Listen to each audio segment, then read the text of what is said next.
Hi everyone, welcome to my channel. और आज हम पढ़ेंगे श्रोडिंगर इक्वेशन। सोचो मैं अगर आपसे कहूँ कि एक पार्टिकल एक समय में यहाँ पे भी है और यहाँ पे भी है, तो ये आप बिलीव नहीं करोगे, लेकिन क्वांटम वर्ल्ड में ये सब चीज़ें बिल्कुल नॉर्मल है। क्लासिकल फिजिक्स में क्या होता है, मान लो कोई ये ऑब्जेक्ट है तो इसकी वेलोसिटी और इसका पोजीशन हम कैलकुलेट कर सकते हैं, लेकिन जैसे ही हम इलेक्ट्रॉन वगैरह की बात करते हैं, ये क्या है कि इनकी ये जो पार्टिकल है यहाँ पे क्लासिकल लॉ जो है वो फेल हो जाता है। क्यों फेल हो जाता है? क्योंकि ये कभी पार्टिकल की तरह बिहेव करते ही नहीं है। ये कभी पार्टिकल की तरह बिहेव करेंगे, ये कभी वेव की तरह बिहेव करेंगे। तो इनका जो डुअल नेचर होता है, इसकी वजह से है क्या है कि हम यहाँ पे जो क्लासिकल फिजिक्स में जैसे हम यूज़ करते हैं वैसे इनकी वेलोसिटी और इनका पोजीशन नहीं निकाल पाते। तो इसी चीज़ को हम कैलकुलेट करने के लिए क्या है कि हम श्रोडिंगर इक्वेशन का यूज़ करते हैं। श्रोडिंगर इक्वेशन इनकी एग्जैक्ट पोजीशन तो नहीं बताती, पर ये बता देती है कि ये कहाँ पे होने की इनके चांसेस ज़्यादा हैं। तो इसका जो आउटपुट होता है वो निकल के आता है वेव फंक्शन। वेव फंक्शन क्या होता है? साई इक्वल टू, इसको साई बोलते हैं। साई इक्वल टू क्या होता है? ए ई के power minus I by H cross E T minus P x, जहाँ पे एच की वैल्यू जो होती है 2 पाई एच क्रॉस होती है, तो यहाँ से जो एच क्रॉस की वैल्यू आएगी वो आएगी एच बाई 2 पाई। ठीक है, इसका यूज़ हम आगे करेंगे। तो अब हम इसी एक ही इक्वेशन से हम श्रोडिंगर इक्वेशन की टाइम डिपेंडेंट और टाइम इंडिपेंडेंट दोनों इक्वेशन निकाल लेंगे। तो चलिए स्टार्ट करते हैं। पहले क्या है कि हम इसको पार्शली डिफ्रेंशिएट करेंगे।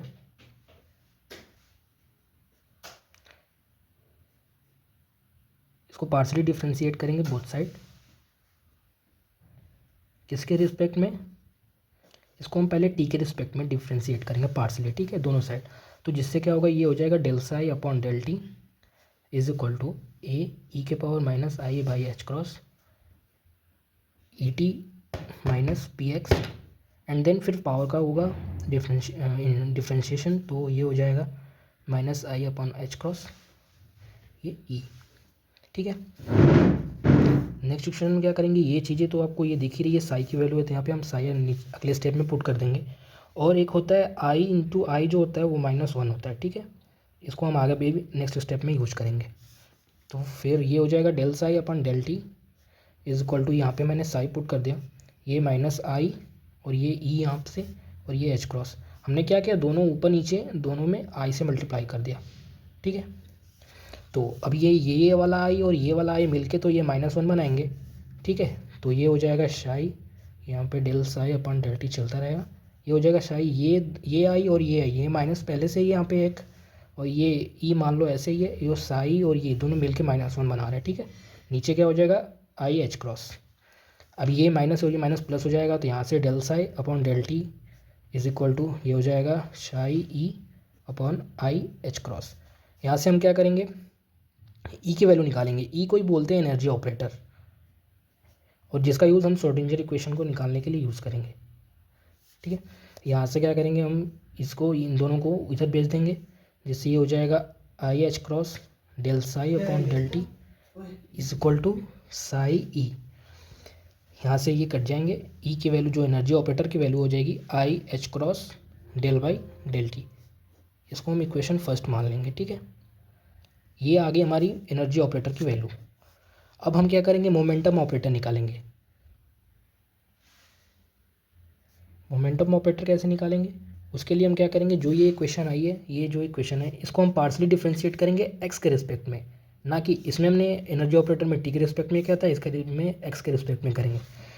तो मैं फिर से ये इक्वेशन लिख देता हूँ, साई इक्वल टू ई की power minus psi by H cross E T minus P X. अब इसको हम पार्शली डिफ्रेंशिएट करेंगे।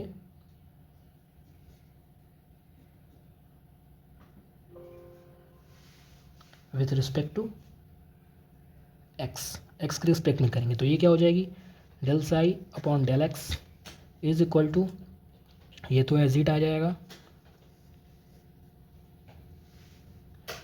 यहाँ पे क्या होगा, minus I upon H cross.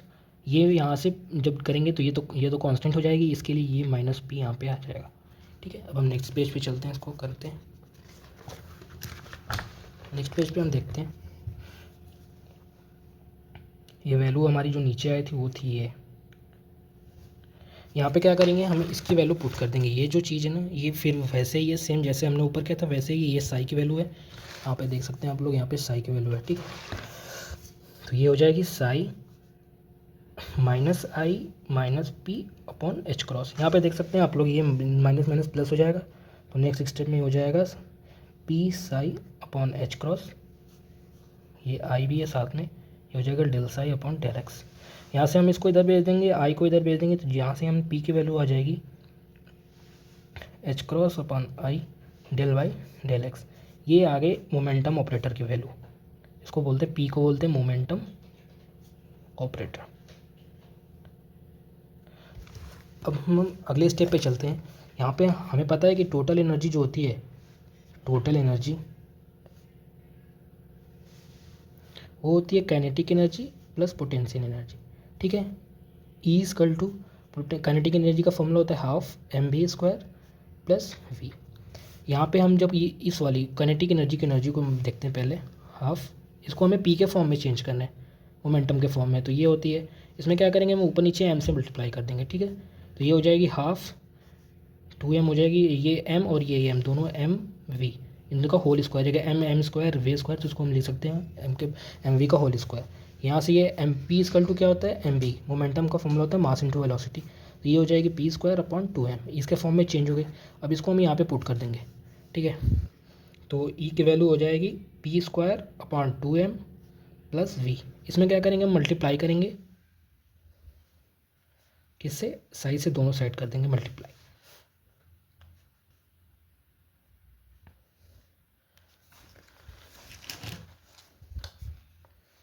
जिससे ये हो जाएगा E psi equal to P square psi upon 2m plus we psi. अब जो मेन चीज़ है वो हम निकालना स्टार्ट करते हैं, यानी कि श्रोडिंजर। पहले हम निकालेंगे टाइम डिपेंडेंट, ठीक है। इसके लिए डिपेंडेंट मतलब ई और वी दोनों की वैल्यू पुट करनी है, यानी एनर्जी ऑपरेटर की जो वैल्यू आई है यहाँ पे जो एनर्जी ऑपरेटर की वैल्यू आई है ये E equal to I H cross del by del T, और यहाँ पे जो मोमेंटम ऑपरेटर की वैल्यू आई है, इन दोनों को हम यहाँ पे पुट करेंगे इस वाली इक्वेशन में, इक्वेशन नंबर इसको मान लो 3 मान लो, इस वाली इक्वेशन में हम पुट करेंगे, ठीक है।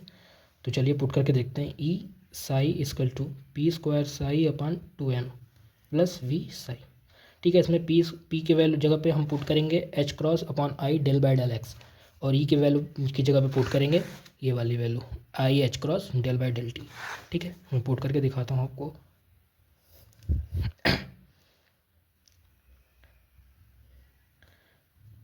ये साई अपॉन 2m बाहर निकाल लेते हैं हम, पी की जगह पे पुट करते हैं h del upon del x plus we psi. यहाँ से हम इसको सॉल्व करेंगे, इसको एज रन देते हैं, इसको सॉल्व करते हैं, इसका स्क्वायर भी होगा, ठीक है। तो ये हो जाएगा एच स्क्वायर, यहाँ से डेल स्क्वायर और साई को हम अंदर भेज देते हैं, ये यहाँ से ये 2m तो ऐसे ही रहेगा, ये डेल एक्स स्क्वायर हो जाएगा, और ये जब आई का स्क्वायर होगा ना, तो हमें पता है कि आई का स्क्वायर क्या होता है -1, ठीक है। तो ये जब आई का स्क्वायर होगा तो ये -1 यहाँ पे आ जाएगा, यहाँ पे हो जाएगा वी से। ये बात आप समझ लेना, यहाँ पे माइनस ये यहाँ से आई का स्क्वायर भी होगा क्योंकि इसका भी स्क्वायर है, तो जब आई का स्क्वायर होगा तो उसकी वैल्यू माइनस होती है, तो इसलिए -1 तो नहीं लिखेंगे, लेकिन यहाँ पे माइनस साइन लगा देंगे, ठीक है। ये वी साई हो गया, इसको अलग कर देते हैं, ये आ गया del psi upon del t. ये वैल्यू आ गई हमारी किसकी, श्रोडिंजर टाइम डिपेंडेंट की। बहुत सिंपल है, अब हम करते हैं इसी तरह Schrödinger time dependent. Time independent करने के लिए हम चलते हैं नेक्स्ट पेज पे। जो हमारी क्वेश्चन थी क्या थी, ये हम लिख देते हैं यहाँ पे, श्रोडिंजर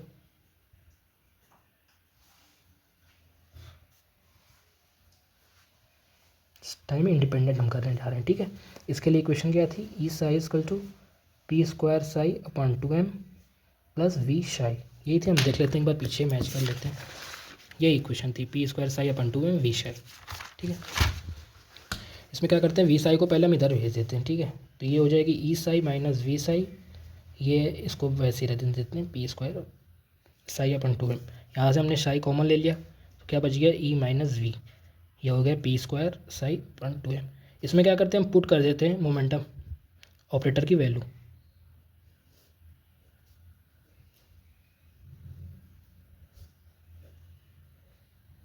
मोमेंटम ऑपरेटर की वैल्यू यहाँ पे पी स्क्वायर की जगह पे पुट कर देंगे, तो ये हो जाएगा ई माइनस वी, ये साई, पी स्क्वायर की वैल्यू क्या थी हम देख लेते हैं पीछे एक बार, H cross upon I del by del X, ये थी इसका स्क्वायर, और ये Sai upon 2m as it रहेगा, ठीक है। ये क्या वैल्यू बन जाएगी, यहाँ से बन जाएगा h square h cross square del square psi upon ये फिर आई स्क्वायर का होगा तो यहाँ पे माइनस आएगा, ठीक है।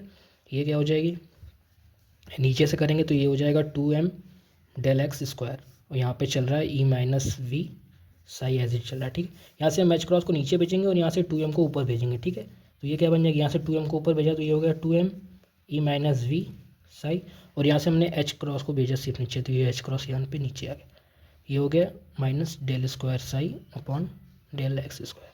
अब इसको माइनस इसको इधर भेज देंगे तो ये प्लस हो जाएगा, तो ये हो जाएगा del square psi upon del x square plus 2m upon H cross square E minus we psi equal to 0। ये हमारी आ गई श्रोडिंगर टाइम इंडिपेंडेंट की वैल्यू, ठीक है। बहुत सिंपल है, एक बार आप स्क्रीनशॉट भी लेना चाहते हो तो ले सकते हैं।